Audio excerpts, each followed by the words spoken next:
Il suffit d'imaginer un instant la ligne d'eau d'Osaka. Ouais, un paysage assez particulier. Absolument. Et plus spécifiquement, si on se concentre sur les zones de Sumiyoshi et de Taisho. En apparence, quand on regarde ça aujourd'hui, le regard se pose sur une succession interminable de paysages urbains très denses. Du béton, beaucoup de béton. Exactement, du béton partout. Des digues maritimes imposantes, des grues rouillées et d'immenses installations industrielles. Ça a un côté très utilitaire, Presque brutal, on pourrait dire. c'est le mot. Mais sous cette surface grise se cache une histoire de transformation d'une ampleur absolument radicale. Une histoire littéralement enfouie. C'est ça. Aujourd'hui, on se plonge dans une pile de documents fascinants. On a rassemblé des archives maritimes anciennes, des registres d'usines de l'ère Meiji, des journaux de bord et des articles de recherche très pointus sur l'urbanisme de cette région. Une vraie mine d'or. Et la mission de notre exploration en profondeur, c'est de décortiquer toutes ces sources pour en extraire 5 histoires méconnues. On va voir comment une eau autrefois considérée comme littéralement sacrée, une eau que l'on priait avec ferveur pour garantir des voyages maritimes périlleux, Oui, c'est métamorphosé au fil des siècles. en une eau purement industrielle. Voilà, celle-là même qui a fait tourner les machines voraces de tout un empire. On va aussi mettre en lumière des joyaux cachés pour les voyageurs curieux qui voudraient sortir des sentiers battus. Et bien sûr, offrir une réflexion sur ce que ces lieux nous apprennent sur la société japonaise. D'accord, décortiquons tout ça.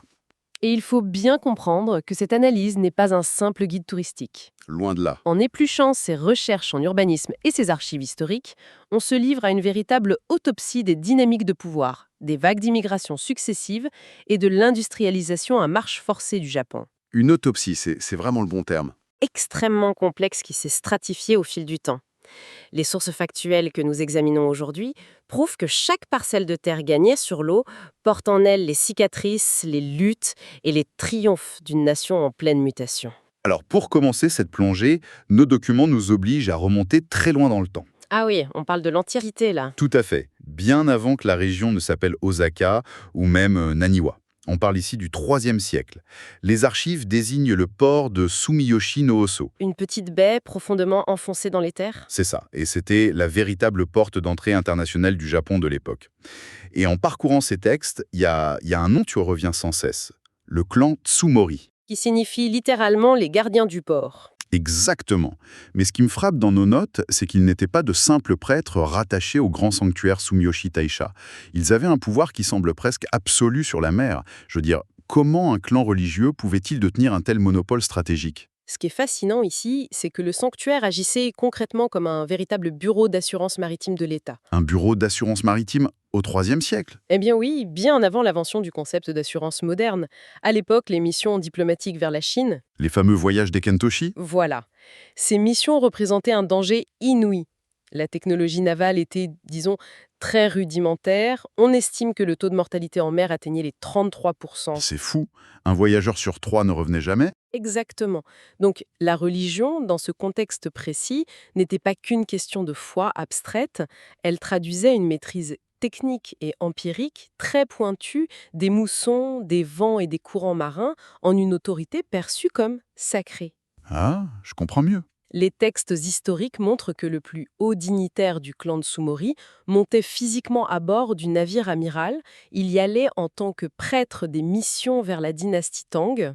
Ils prenaient les mêmes risques en fait. Tout à fait. Il se tenait à la proue pour interpréter les éléments.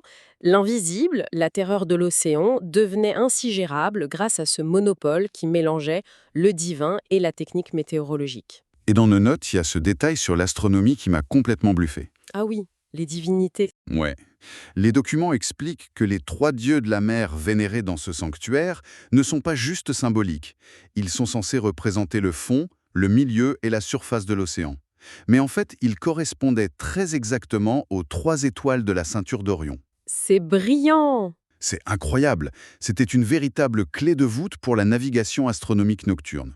Et c'est d'ailleurs en se basant sur ces étoiles, et depuis ce port précis, qu'en l'an 804, le célébrissime moine Kukai a embarqué pour son voyage historique vers la Chine. Un lieu vraiment chargé d'histoire. Absolument. Et pour quiconque souhaite marcher dans ces pas historiques aujourd'hui, nos guides de sources mentionnent un joyau absolu à visiter, le pont Soriashi. Qu'on appelle souvent le pont en tambour. Exactement. Situé en plein cœur du sanctuaire Sumiyoshi. Et ce pont mérite vraiment qu'on s'y arrête, parce que ce n'est pas qu'une simple prouesse esthétique ou un bel endroit pour prendre une photo. Non, ça va plus loin que ça. Les archives architecturales révèlent que sa courbure extrême a été conçue et construite spécifiquement par d'anciens charpentiers de marine. Ils ont utilisé des techniques navales de construction de coques de bateaux. C'est logique vu le clan. Exactement. Et sur le plan symbolique, cette courbure vertigineuse matérialise la séparation stricte, presque infranchissable, entre le monde sacré du sanctuaire et le monde profane. C'est très visuel.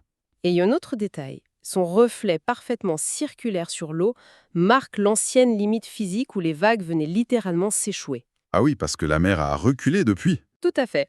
Ça nous rappelle que la mer arrivait autrefois jusqu'aux portes même du temple, avant que l'urbanisation ne repousse la côte. Donc, l'eau était initialement un espace profondément sacré et redouté. Oui, Mais en parcourant la suite de nos documents historiques, on se rend compte que cette vision ne dure pas éternellement. Si on avance de quelques siècles, disons entre le XVIIe et le XIXe siècle, à l'époque d'Edo, l'ambiance change radicalement. complètement. Osaka a acquis le surnom très pragmatique de cuisine du Japon. Les registres commerciaux montrent que cette prospérité était rendue possible par une route maritime vitale, la Kitama Ebun. Une véritable artère logistique entourant l'archipel. Exactement. Et c'est là que l'on trouve une histoire incroyable concernant le sanctuaire de Sumiyoshi. Aujourd'hui, on y dénombre plus de 600 immenses lanternes de pierre. 600, c'est énorme. En apparence, ce sont de très classiques offrandes religieuses. Mais la réalité révélée par les archives financières de l'époque est tout autre. Ces lanternes constituent en fait un colossal système d'évaluation de crédit. C'est exactement ça. Et les archives vont même plus loin pour expliquer le mécanisme. Pensez-y un peu comme l'ancêtre d'une note de crédit bancaire, ou même d'un profil en ligne certifié, mais pour les marchands de l'époque d'Edo. Une sorte d'annuaire des affaires. Voilà. La taille, l'emplacement exact et les inscriptions gravées sur ces lanternes de pierre cartographiaient publiquement la puissance économique d'une entreprise. L'espace religieux a été littéralement investi, pour ne pas dire coopté, par l'autonomie et l'ambition d'une nouvelle classe sociale. Les marchands, la classe des shōnin. Exactement. Financer une lanterne imposante juste devant le bâtiment principal du sanctuaire, c'était garantir son crédit sacré. C'est très malin. Ça certifiait visuellement la solvabilité, la richesse et la fiabilité d'un marchand aux yeux de tous ses pairs et concurrents venus des quatre coins du pays. Le summum de cette démonstration de force, d'après les relevés qu'on a, c'est une lanterne gigantesque qui mesure pas moins de 9 mètres de haut. 9 mètres! Et le plus étonnant, c'est le sponsor. Elle a été érigée grâce au financement du très puissant syndicat des marchands de sardines séchées. Ça peut prêter à sourire aujourd'hui. Ouais, d'imaginer un lobby de la sardine dominer l'économie. Mais les sources rappellent que ces sardines séchées étaient l'engrais crucial qui soutenait absolument toute l'agriculture japonaise de l'époque. Sans elle, pas de récolte massive. Voilà. Et ces lanternes avaient aussi une utilité physique, immédiate et vitale. Elle guidait les bateaux. C'est ça. La nuit, leurs feux s'allumaient et elles agissaient comme de véritables phares optiques pour guider les navires lourdement chargés qui cherchaient l'embouchure du fleuve Kizugawa dans le noir. Une double fonction parfaite. Et pour découvrir cette époque aujourd'hui, les registres locaux recommandent d'aller admirer le grand phare, fidèlement reconstitué dans le parc Sumiyoshi. Et il y a aussi cette fameuse lanterne spécifique financée par le syndicat des grossistes en jouets. Ah oui, celle de 1762. Exactement.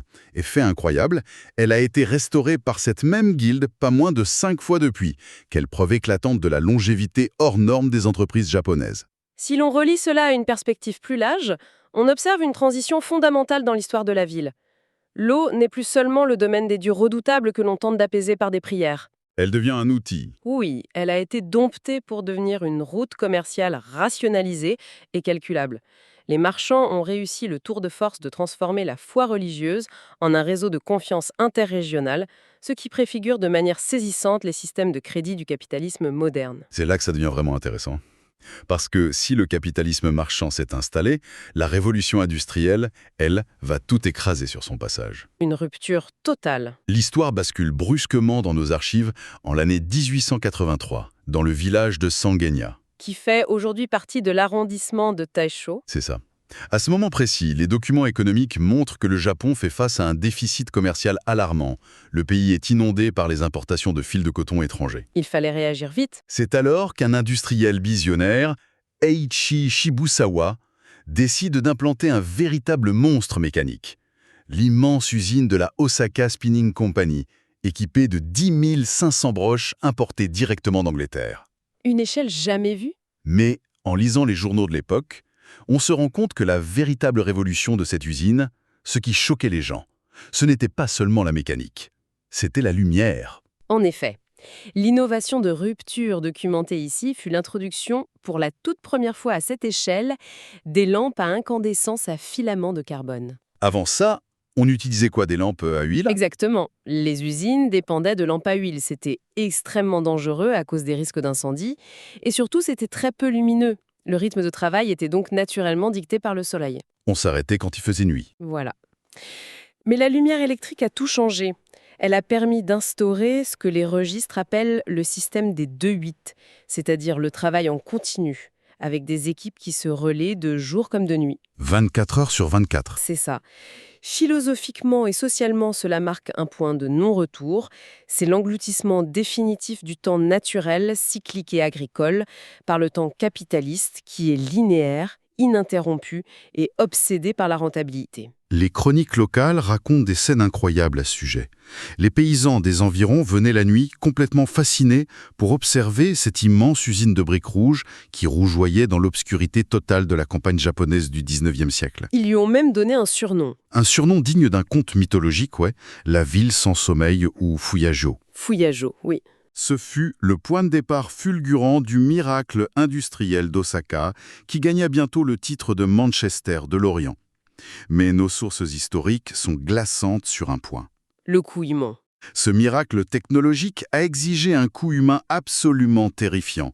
Cette rentabilité inédite, cette lumière perpétuelle, reposait intégralement sur les épaules et l'épuisement des femmes ouvrières et plus tard des minorités venues chercher du travail dans des conditions effroyables. La lumière électrique a rendu la machine totalement souveraine.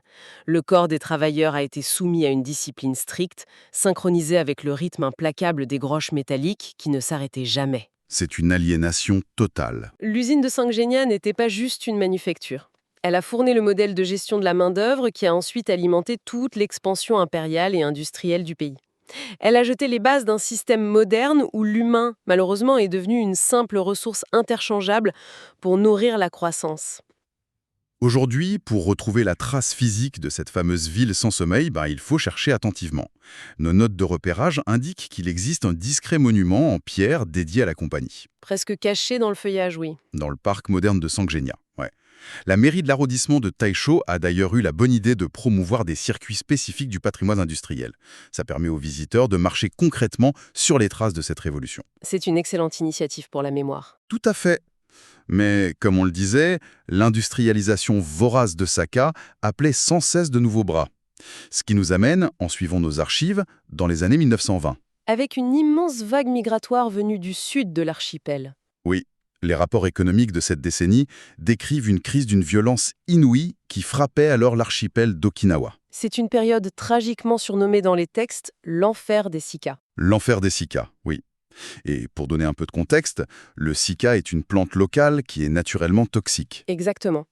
Si les documents utilisent ce terme, c'est parce que les habitants, poussés par une famine désespérée liée à l'effondrement économique, étaient contraints de traiter et de consommer cette plante dangereuse pour survivre. C'est terrible. Et poussés par cette misère insoutenable, des milliers de travailleurs d'Okinawa ont convergé vers l'arrondissement de Taisho à Osaka. Ils étaient attirés par la demande insatiable de main-d'œuvre des chantiers navals et des usines. Sauf que les conditions qui les attendaient à Osaka étaient d'une rudesse inimaginable. Les témoignages de l'époque décrivent une discrimination rampante, presque institutionnalisée. Les propriétaires refusaient systématiquement de leur louer des logements. Les pancartes affichant « Okinawaïens refusés » pullulaient dans les rues. Exactement. Rejetée par la société majoritaire, cette population s'est alors rabattue sur un espace délaissé que les archives nomment le Kubongwa. En dialecte okinawaïen, ça signifie la dépression ou la cuvette. Et c'était pas une métaphore, Il s'agissait littéralement d'un immense bidonville construit en dessous du niveau de la mer. Il était cerné par les canaux boueux et les bassins de l'industrie du bois. Cela soulève une question importante en sociologie urbaine. Laquelle ? celle du concept de l'autre de l'intérieur. Ces travailleurs d'Okinawa étaient absolument indispensables à l'effort industriel national. L'économie d'Osaka avait besoin de leurs bras. C'est évident. Mais simultanément, ils étaient exclus du récit officiel de la modernité japonaise, à cause de leur culture différente et de leur langue. Ils vivaient dans la précarité géographique la plus totale. Relégués dans les marges. C'est un exemple frappant de la façon dont la topographie même d'une ville, le fait de vivre physiquement plus bas que les autres, dans des cuvettes inondables, reflète de manière brutale ces hiérarchies sociales. Et les récits météorologiques de l'époque font vraiment froid dans le dos. À chaque passage de typhon, la situation dans le Kubunguwa devenait apocalyptique. Les inondations devaient être dévastatrices. Ah oui, les eaux envahissaient ces dépressions et les documents racontent comment les habitants tentaient de survivre en se tenant debout à l'intérieur de leur propre maison inondée, en équilibre précaire sur des rondins de bois flottants. Incroyable. Et pourtant, c'est là que la source devient très émouvante. Dans ces conditions extrêmes d'humidité et de rejet, une résilience culturelle extraordinaire s'est forgée. Le son des sanshin, ces luttes traditionnelles d'Okinawa recouvertes de peau de serpent, résonnait au milieu des taudis en tôle. La musique comme moyen de survie. C'est ça. Et de puissants groupes d'entraide communautaire se sont formés pour permettre à ces familles de faire face à l'adversité. Et la contradiction de l'urbanisme moderne est ici frappante. Les plans de la ville montrent que dans les années 1970, pour des raisons tout à fait justifiées de sécurité publique face aux typhons ravageurs, la municipalité a procédé à des travaux massifs. Ils ont surélevé le sol, c'est ça. Oui, ils ont remblayé ces zones et considérablement surélevé le niveau du sol. Mais ce faisant, en apportant la sécurité physique tant attendue, la ville a simultanément et presque chirurgicalement effacé les traces topographiques et architecturales de cette mémoire de lutte. Ils ont enfoui l'histoire sous le béton. Le paysage lissé et bétonné a fait disparaître le stigmate de la pauvreté, c'est certain, mais il a aussi effacé le monument physique de leur incroyable endurance. Heureusement, cet héritage humain vit encore très intensément aujourd'hui. Le joyau caché à ne pas manquer pour les visiteurs dans ce quartier, c'est la rue commerçante Hirao Shotengai. Une rue très célèbre. Oui, nos guides la décrivent comme une véritable petite Okinawa vibrante en plein cœur de la métropole japonaise. On peut y déguster de l'awamori, cette fameuse liqueur traditionnelle. Et l'ambiance y est unique. Et surtout, on y ressent l'activisme culturel bouillonnant d'une toute nouvelle génération. Ces jeunes ont réussi l'exploit sociologique de transformer une ancienne stigmatisation en une immense et joyeuse fierté identitaire. C'est une belle revanche sur l'histoire. Tout à fait. Mais l'histoire des travailleurs migrants de Taisho ne s'arrête pas là. Nos documents nous font maintenant traverser la mer du Japon. On arrive en 1922, date de l'ouverture d'une ligne de ferry régulière nommée le Kimigayo Maru, directement au port d'Osaka. Et les registres maritimes montrent que cette ligne a fonctionné comme un gigantesque entonnoir démographique. Elle a déversé une immense population de Coréens que l'on appellera plus tard la communauté Zainichi, au cœur même des bassins de stockage de bois du fleuve Kizugawa. Ces populations ont été intégrées à l'économie urbaine, mais à un niveau très spécifique. Les archives de l'inspection du travail de l'époque décrivent très clairement les rôles qu'on leur assignait. Ils ne choisissaient pas vraiment. Non. Ils effectuaient presque exclusivement ce que les sociologues appellent les travaux 3D.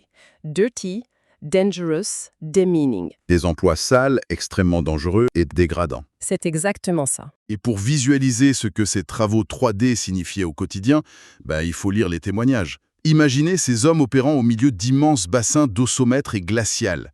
Ils devaient déplacer manuellement des rondins de bois géants pesant plusieurs tonnes qui flottaient sur l'eau. Un travail de titan. Et pour faire ça, ils n'étaient armés que d'un simple crochet traditionnel en fer appelé tobiguchi. Il fallait sauter de rondin en rondin, un seul faux pas signifiait glisser sous le bois, l'écrasement immédiat ou la noyade. La mort était omniprésente. D'autres travaillaient comme journaliers, draguant la boue toxique des canaux à la seule force de leurs bras.